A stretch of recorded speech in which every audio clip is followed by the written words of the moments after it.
guys, good morning sa Pilipinas, good afternoon sa ibang bansa. Nandito tayo dahil paparating yung bagyong Basyang. 2 days na wala pa rin kaming araw na matino guys. Kaya pupunta na ako ng bayan, wala nang makain ng yung sisi.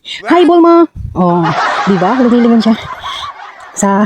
Si Bulma guys, kaming nag-aalaga dyan.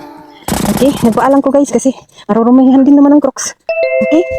Sa mga nasa probinsya, ganito ang buhay. Lalo na pag walang kalsada. Talaga, ang service namin balsa.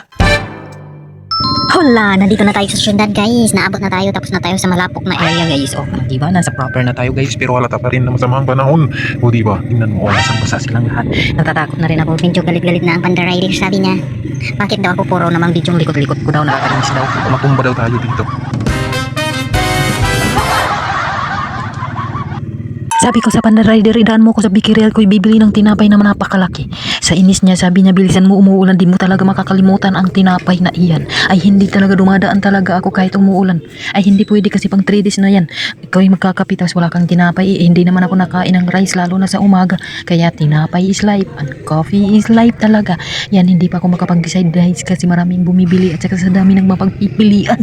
Hindi ko talaga makadecide. Tapos sa kabila may rumpa. O pinakita ko sa inyo yung lugar namin na yan, yung kabila doon may tinitingnan ako, siupaw, binangkal, donut, pinipit, ayambot, basta marami kang pipilian. Ay hilo na ako guys, tanong ng tanong sa akin tindera, ate ano bang bibilhin ko? Sabi ko sila na lang unahin mo day, kasi magsasalita ako kapag kailangan ko na, kahit umuulan na ang Panda-Rider, nakasimangot na ang Panda-Rider guys. O ayan, o diba nauna sa akin na naman pero huli yan. Sabi ko saan kaya, ito sa lahat kadami naman ang mga pipilian talaga. Ayan.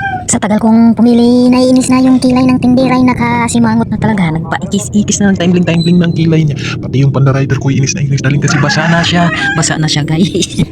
Pero hindi talaga makapili. Pero kahit sa dami ng aking tinapay, dito na may grocery ako ng konti mga staff namin dahil ang bagyong Basyang ay parating. Ay ayan, namili tayo ng konti, okay? Thank you for watching. See you next live. Babu!